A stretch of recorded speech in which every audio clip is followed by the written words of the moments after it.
Hey everybody, welcome back. I'm Deez. This is my workshop, and I've got an interesting project today. Today, I'm going to make a drawbar hammer. What you just saw was me playing around with the PCD functions on the DRO, just trying to figure out how am I going to create a socket, so to speak, a square socket, so that when I'm using the drawbar hammer, I need to be able to create a square hole. Well, I got this PCD function on this DRO, and I wanted to see if I could make it work. Now, with this square stock, you saw me kind of just fudging it a little bit, eyeballing it. But I think I can do better once I'm working with some round stock, because I'll be able to twist it and make this my first initial plunge cuts. I'll get the depths. I'll use the quill DRO for that to make sure that there's no, funny cuts in there. But once I'm able to do that, I can switch this thing to make it more square, because it'll be round stock and I'll be able to mill a square hole. So that's how I plan to tackle that. Let's get to drawing up what I've got in my head, and we'll proceed with this project. I think it'll be a fun one.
All right, I think we got this drawn up the way in my brain how I'm going to do this. Just to show that this is a different part, I made this bigger, but I do want this flush with the head of the hammer. To explain why I'm making my own, I looked online. They make these things, but they make them for larger mills. This is a 10 millimeter square shaft on the drawbar.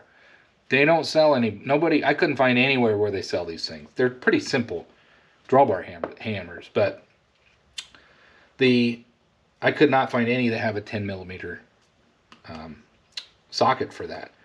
So I thought, well, I'll make my own. They do make them with 3/8 or bigger, they're for bigger mills. So I thought, well, I'm going to try to make my own. I think I can handle this. So the idea is I'm going to go with 3.5 inches on my hammer head, and there'll be a 1/2 inch brass plug that will screw into the end, so I can replace that as it gets beat up. It'll be threaded. So on this end, I'll have a threaded rod that will go in here. I'll decide the diameter of that later. This will be a brass piece that will be the face of this hammer. I think I'm going to go through my stock and see what dimensions I have, but I want the head diameter to be 1.25 inches, 1.5 inches, depending on the materials I have. This one here is inch and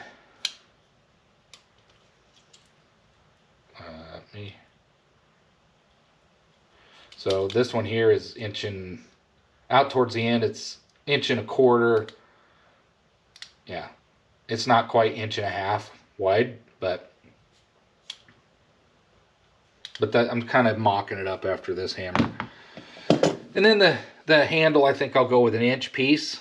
I'm going to turn it down and have a thinner part up here. I may knurl it, I may not. It depends on how the project's going. I kind of want to get some of that liquid dip for like handles. I kind of thought about trying that. I may end up going that route. I still put this chamfer here, but I may end up going with some liquid handle, acrylic or whatever that stuff is. The overall handle length is going to be 9 inches. Like I said, the diameter of the handle will be about 1 inch. I think I got some of that material. And otherwise, it's a simple tool, but I'll tell you what, I'm getting sick of using that tool that came with it. Let me show you. Yeah, so this is the tool that came with it. It works. It's a 10mm hole here on the end, but this is kind of a pain to use. I think it would be great to have a hammer up there where I can use the end to tighten down the drawbar, and when I loosen it, I can flip the handle over and I can tap on that drawbar to release my collet. Anyway, that's the project for today.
All right, that's going to bring this project to a close.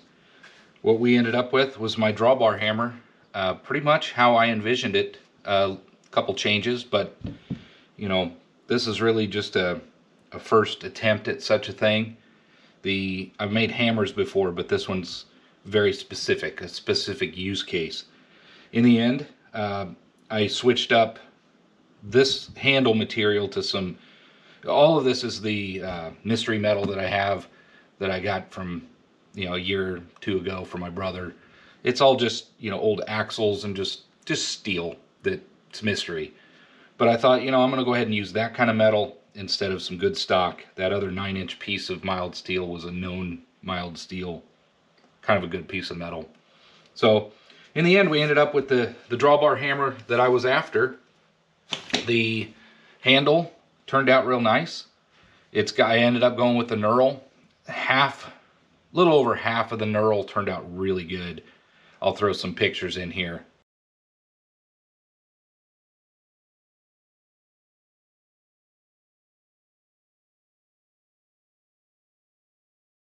Closer up. The other half, the other portion, didn't quite turn out as well.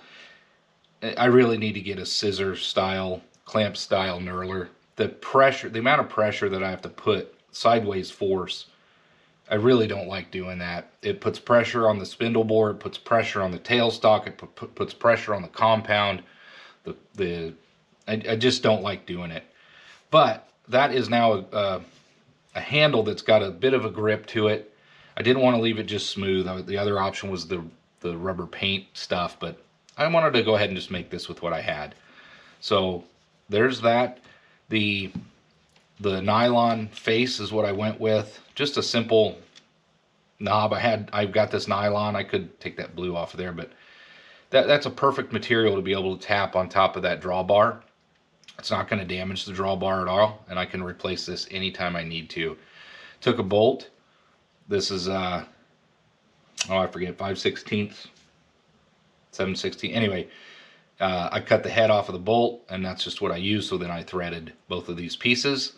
That operation turned out really well. I thought about recessing this and everything, but there's really no need. It's flush. It turned out really nice. And then, of course, my square hole. Now, this didn't turn out quite like I wanted to. It's a little oversized. Probably just because of the way that I went about it. But I think if I did this again, I could get that tighter, make it a little, so it's not quite so sloppy on top of the drawbar nut.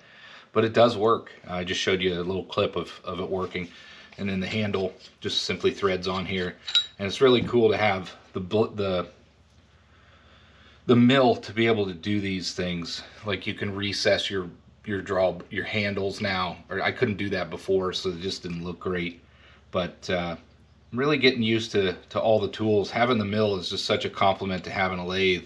You know, the two machines work hand in hand. And at any rate, threads on there real nice. And it's recessed. I didn't have quite the smaller size. I mean, I could have turned this down maybe and figured it out, but in the end, just a little gap there, but it's hidden. It looks nice. So there we have it. The last thing I think I'll do, I won't record this though, is I'll put some bow shield on here. This isn't tool steel. I'm not gonna hot glue this one. It's not gonna be, you know, it could waller out some point. It's not gonna damage the drawbar. Not worried about that. And yeah, I'll put some bow shield on here to keep it from rusting, because this stuff will be prone to rusting.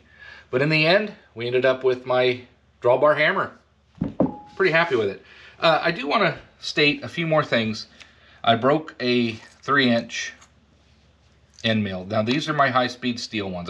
I think it was $16 for the whole set. There's eight of them. They're all in metric anyway.